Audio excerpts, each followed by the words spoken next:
I'm giving all praises to Yahweh Bashim Yahweh Shabashim Rakakadash, double honors to the apostles and the elders, the GMS, the rule and teach word inscription, salutations to all my Akim out there doing this work in truth and faith and sincerity. Today's lesson is going to be about the flood. A little bit of information,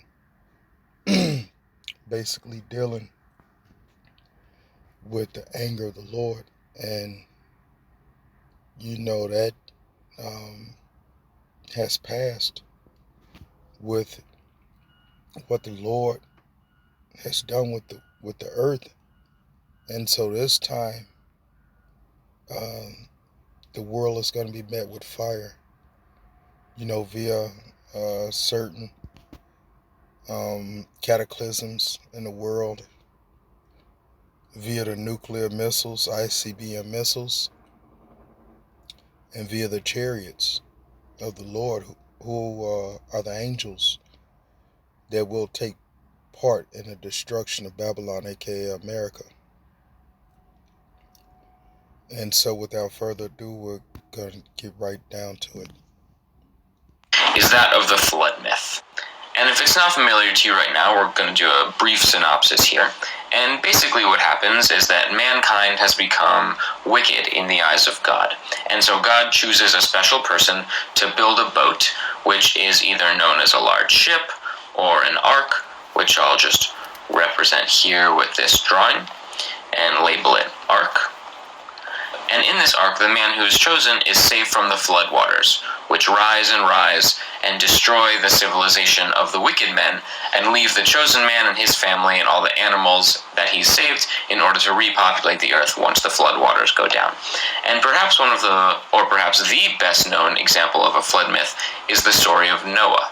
And Noah appears to us in the story of Noah's Ark, and he appears in the book of Genesis in chapters 6 through 9, and he does exactly the story as we just described. He takes two of every species onto this. Okay. I'm gonna let you know that the flood is not a myth.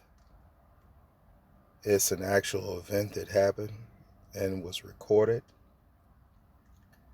And the Lord was dealing with Noah above all the other people on the planet. And so, with this video, we kind of like want to chew the meat and spit out the bones, because he's going off on various points. So, giant ark that he builds by hand and rides out the floodwaters until, as the story goes, he lets a bird go one day and it brings him back an olive branch, showing that the waters have receded enough for trees to start growing again. But what most people don't realize is that Noah is just the best well-known story of flood myths that appear in cultures all around the world. And Salakia, every nationality had the same flood story. So what this guy is saying is there are different stories of the flood, and that may as well be true, but those other stories are fiction.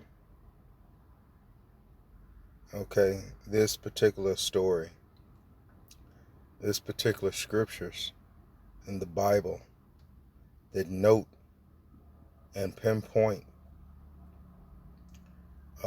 events that happen before the time of the flood, and during the time of the flood, and after the time of the flood.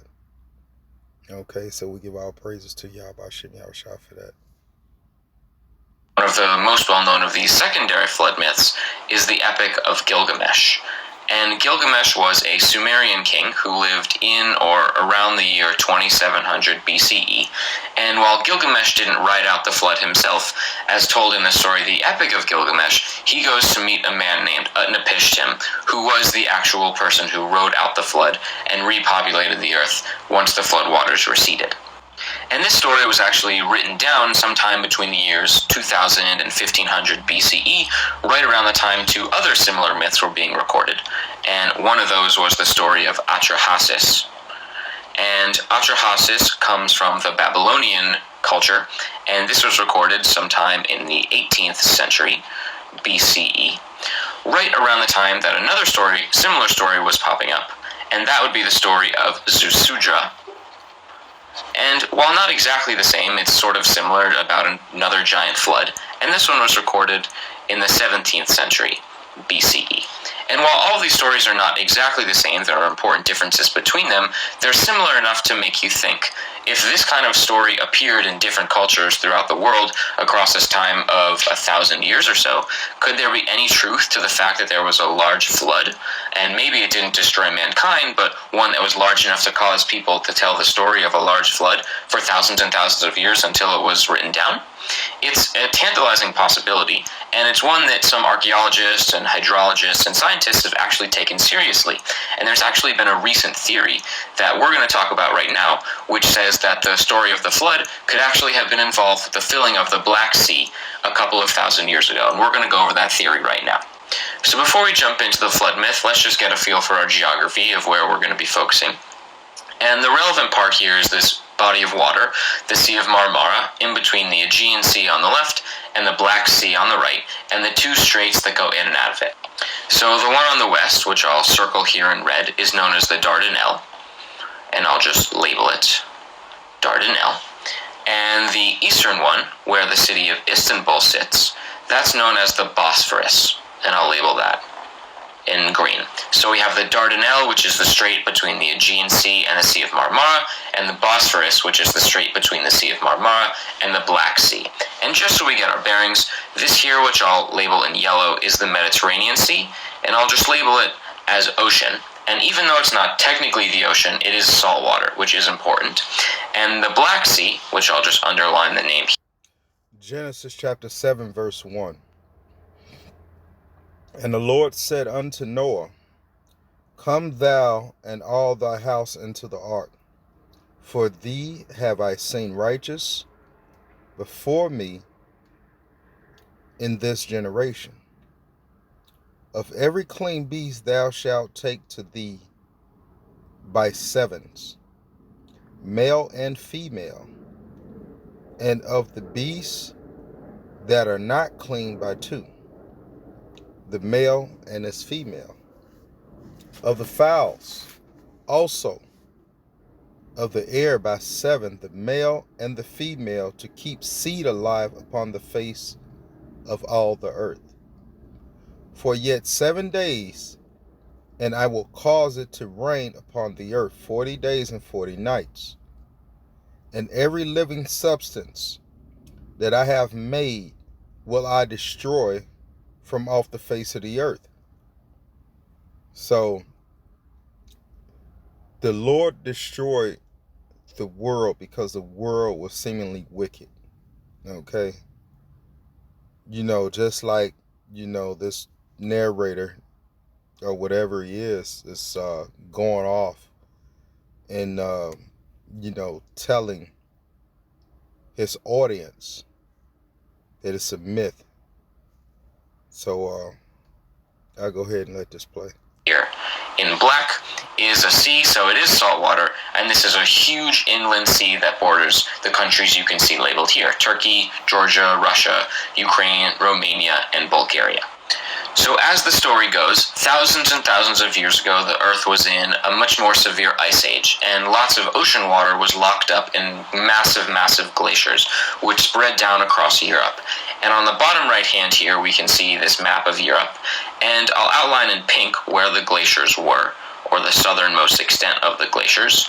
And it was pretty widespread. A lot of the major countries from Western and Eastern and Northern Europe today were completely covered by glaciers. And since the glaciers were so widespread, they sucked up a lot of the water from the ocean, so the ocean levels dropped. And this cut off the flow between the Aegean Sea and the Black Sea, which I'll just label this blockage here in pink, right where Istanbul is today. And so that meant that the Black Sea was isolated, and since it was isolated, it began to shrink. And it shrunk down to a size. This is Genesis chapter 8, verse 1. And Yahweh remembered Noah and every living thing and all the cattle that was with him in the ark. And Yahweh made a wind to pass over the earth, and the waters surged. The fountains also of the deep and the windows of heaven were stopped, and the rain from heaven was restrained, and the waters returned from off the earth continually. And after the end of the 150 days, the waters were abated. The ark rested in the 7th month, on the 17th day of the month upon the mountains of Ararat. And the waters decreased continually unto the 10th month. In the 10th month, on the 1st day of the month, were the tops of the mountains seen. And it came to pass at the end of 40 days that Noah opened the window of the ark which he had made. Kind of proportional to where its borders are today, but it was much, much smaller. And I'll outline that here in black and shaded in. So this was the extent of this inland Black Sea that existed. And this Black Sea, since it was isolated for such a long time, became freshwater, since it no longer had the saltwater input from the ocean. Now, a few thousand years later, once the glaciers began to recede, all that meltwater raised the levels of the ocean, some say by hundreds of feet. It's not known exactly, but it is definitely known that the oceans began to rise. And as the Mediterranean sea levels began to rise and water began to spill into the Aegean and the Sea of Marmara, it would press against the Bosphorus, and this dam that had developed separating the Black Sea and the Sea of Marmara, according to this theory, burst one day in spectacular fashion, and thousands upon millions of gallons of water began rushing in from the ocean. You know, whatever happened, that was the will of the Lord. And so I ended there, giving our praises to Yahweh, Ba'ashem Yahushua, Ba'ashem Rakar Kodash. Until next time, Shalom.